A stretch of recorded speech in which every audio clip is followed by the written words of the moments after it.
I now call upon Honorable Justice D.S. Thakur, Chief Justice, Andhra Pradesh High Court, for his thoughts on the theme. Thank you.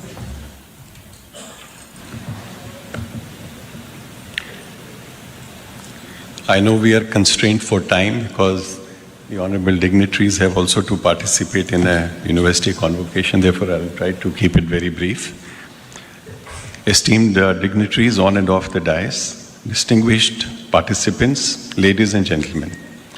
The core theme of the conference, that is mediation, couldn't be more apt in the circumstances in which we are faced today, when the courts in the country are facing an avalanche of cases that have descended upon them.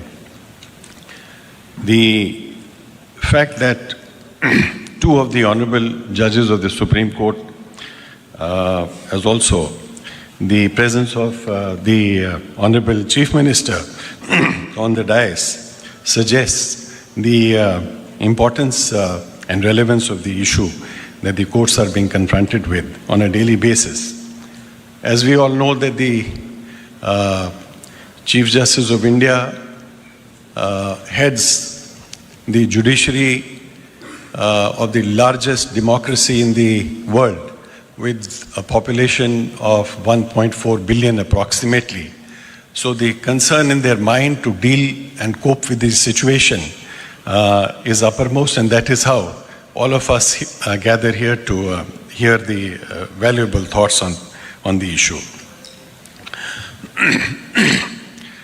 Now, the reasons for the delay in courts primarily is attributed to the inadequate judges to case ratio. If you recollect that there was a report submitted by the Committee of Judges of the Honorable Supreme Court that prescribed a particular ratio, and that was approximately one judge to every 600 or 800 cases. We did an assessment study in our courts here in Andhra Pradesh, and as against 650 judges that we have approximately today in Andhra Pradesh, we found that we require another 850 judges. Now, if this could translate in terms of monetary implication, it would run into 1,000 and more than thousands of crores.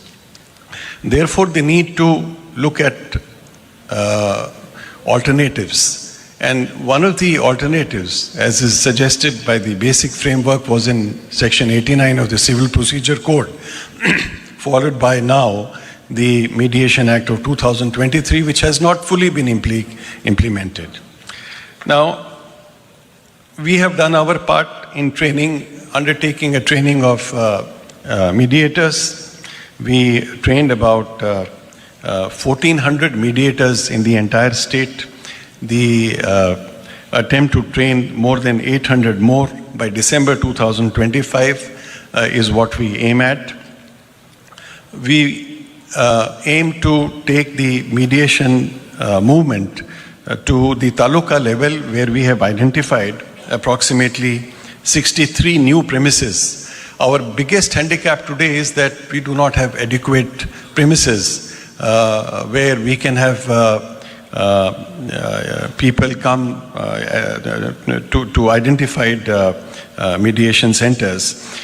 We have identified for the time being 63, and we, with the help of the government, aim to have some more infrastructure on this. Now, generally the perception is that whenever advocates come to handle a case, the resolution is delayed. But the presence of advocates, senior advocates, designated senior advocates from all across the country certainly belies that perception.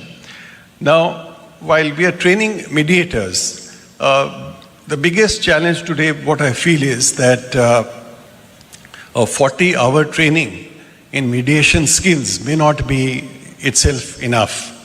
Now, the question is that when a case gets referred for mediation by the court, now we have a panel of mediators The mediators are seen on the basis of their training, but there is no audit as to what is their capacity.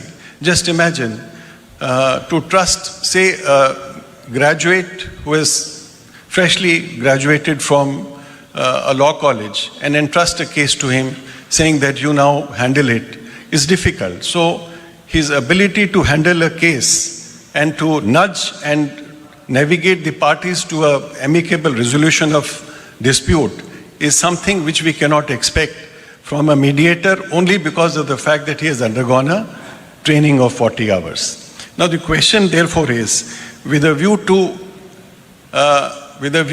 avoid that golden opportunity which the court gets when it refers the matter to the mediator, that opportunity should not be lost because of the incapacity of the mediator, because there is no method of judging his skill.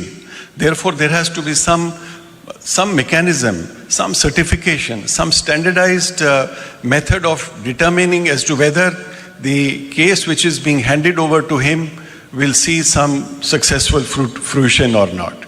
That is one aspect of training and skill development, which is most important in my mind. Second is integrity. Now, we have all seen that arbitration was a success. Many judges, retired judges, bureaucrats took to arbitration because it was lucrative. Today, the situation is that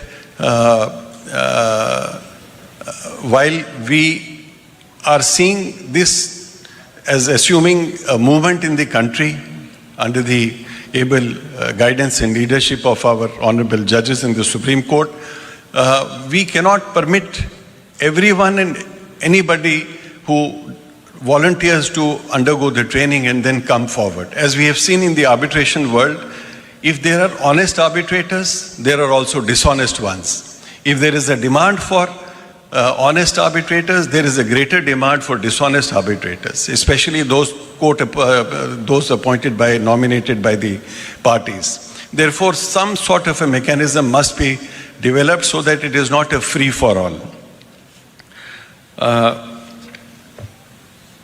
I know that there is a time constraint, therefore I hope that the deliberations of this conference help build a system of justice that heals, that restores, and that empowers our people and our economy to move forward. Thank you very much.